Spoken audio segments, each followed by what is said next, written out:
தேர்தல் நேரத்தில் அச்சுறுத்தி பார்க்கவே என்ஐஏ சோதனை நடத்தப்படுவதாக நாம் தமிழர் கட்சியின் ஒருங்கிணைப்பாளர் சீமான் தெரிவித்துள்ளார். நாம் தமிழர் கட்சியில் நடப்பவைக்கு தானே முழு பொறுப்பு என்றும் என்ஐஏ விசாரணைக்கு தானே நேரில் ஆஜராகி விளக்கமளிக்க உள்ளதாகவும் தெரிவித்த அவர், இந்த அச்சுறுத்தல்களுக்கு எல்லாம் அஞ்சுகிற ஆள்தான் இல்லை என்றார். நம்ம தேர்தல் ஆணையத்தில் பதிவு செய்யப்பட்டு தொடக்கத்திலிருந்தே மக்கள் பாதையில் ஜனநாயக வழியில் இந்த மக்களாட்சி தத்துவத்தை ஏற்றுக்கொண்ட ஒரு அரசியல் பேரியக்கம் தான். அவங்கக்கிட்டே பதிவு பண்ணி அவங்கக்கிட்டே சின்ன ஒதுக்க சொல்லி போராடுறோம். மக்களோடு நின்று நம்ம தேர்தலை எதிர்கொள்கிறோம். ரெண்டாவது, கட்சி கூட்டங்கள், ஆர்ப்பாட்டங்கள், போராட்டங்கள் எல்லாமே அரசு மற்றும் காவல்துறை ஒப்புதலோடு தான் அனுமதி பெற்று நடக்குது.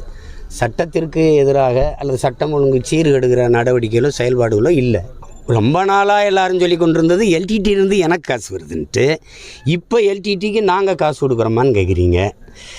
இப்போ எல்டிடி காசு கொடுக்குறோன்னா எங்கே இருக்குது எல்டிடியை அழிச்சு முடிச்சாச்சுன்னு நீங்கள் தான் ஊராக போய் சொல்லிகிட்டு இருந்தீங்க. அப்புறம் இப்போ காசு கொடுக்குறது நான் விசாரிக்கிறேன் பாருங்கள். சின்னதாக யூடியூப் வச்சுருக்காங்க.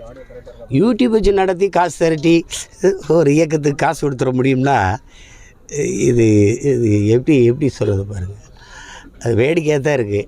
நியாயமாக அழைப்பானை கொடுத்து விசாரிச்சிருக்க வேண்டியது என்னை தான். என்னை விட்டு எனக்கு தெரியாமல் என் கட்சியில் என்ன நடக்கும்? கட்சியை வழிநடத்தி போகிற ஆள் நான் தான். அதுக்கு முழு பொறுப்பு நான் தான். சின்ன சின்ன பிள்ளைகளை அது என் தம்பி துறையாது ஒரு யூடியூப் வச்சுருக்கான். 2-3 தடவை சிறைக்கு போயிட்டான். மதியம் என் பெரிய பையன் கார்த்திகெலாம் என்ன பண்ணா, இப்போ இந்த விஷ்ணு இருக்கான் பாருங்கள், அந்த தென்னகம் விஷ்ணு, அவெல்லாம் எங்கள் கிராமமே.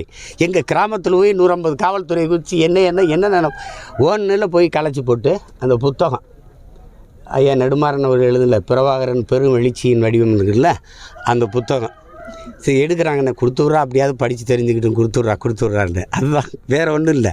ஐயம் இருக்குதுன்னா என்னையை கூப்பிட்டு விசாரித்தா உங்ககிட்ட கேட்க வேண்டிய கேள்வி, இவர்கிட்ட கேட்க வேண்டிய கேள்வி, அவர்கிட்ட கேட்க வேண்டிய கேள்வி, எல்லா கேள்விக்கும் என்கிட்ட தான் பதில் இருக்குது. என்கிட்ட கேட்டு தெளிவிட்டுட்டு போயிடலாம்.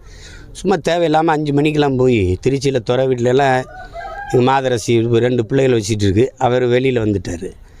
அதேமாதிரி தென்னகம்லாம் சிற்றூரில் இருக்கிற ஒரு பையன் விஷ்ணு, கார்த்திக்கு கட்சி அலுவலகத்திலே படுத்துருக்கனால நீங்கள் அங்கே போகல. அவனுக்கு அழைப்பாணி அனுப்பிட்டு 5ஆம் தேதி வான்ட்டு. இப்போ நானே 5ஆம் தேதி போகலான்னு இருக்கேன். தனித்தனியாக விசாரிக்கிங்க, மொத்தமாக என்னை விசாரிச்சிருங்க. ஏன்னா இது எல்லாத்துக்கும் பொறுப்பு நான் தான். அவன் என்கிட்ட தான் கேட்டுட்டு பதில் சொல்லுவான். அண்ணன் இதுக்கு என்னென்ன பதில் சொல்கிறதுன்னு நானே சொல்லிடுறேன், அவ்வளோதானே. அதனால் அது அவசியம் இல்லைன்றேன். அது அவசியம் இல்லை. அந்த மாதிரி அச்சுறுத்துறதுக்கு அஞ்சுற ஆளுகளும் இல்லை. சட்டத்திற்கு எதிரான நடவடிக்கைகள் நாங்கள் ஈடுபட்டிருந்தால் நீங்கள் நடவடிக்கை எடுங்க. நான் அவங்க என்னையை தான் குறிப்பாங்கன்னு நினச்சேன். இப்படி தொட்டு வருவாங்க. அவர் அமித்ஷா பாராளுமன்றத்தில் பேசுனது உங்களுக்கு கனொலியில் இருக்குது. இது இஸ்லாமியர்களுக்கு எதிரானதா அப்படின்னு, இஸ்லாமியர்களுக்கும் தமிழர்களுக்கும் எதிரானதுன்னு அவர் சொன்னது இருக்குது. அவங்க நேராக என்னையை தான் குறி வைப்பாங்க. ஒன்றா கை வச்சு தேர்தல் நேரத்தில் தூக்குவாங்க. அது உங்களுக்கு தெரியும். இது எவ்வளோ தூரம் நான் தடையாக இருப்பேன் அவங்க கால் வச்சு நகர்றதுக்குன்னு தெரியும். அதனால் தொடுவாங்க. அது எதிர்பார்த்தோம். செய்திகளை உடனுக்குடனும் துல்லியமாகவும் தெரிந்து கொள்ள சப்ஸ்கிரைப் பண்ணுங்கள்.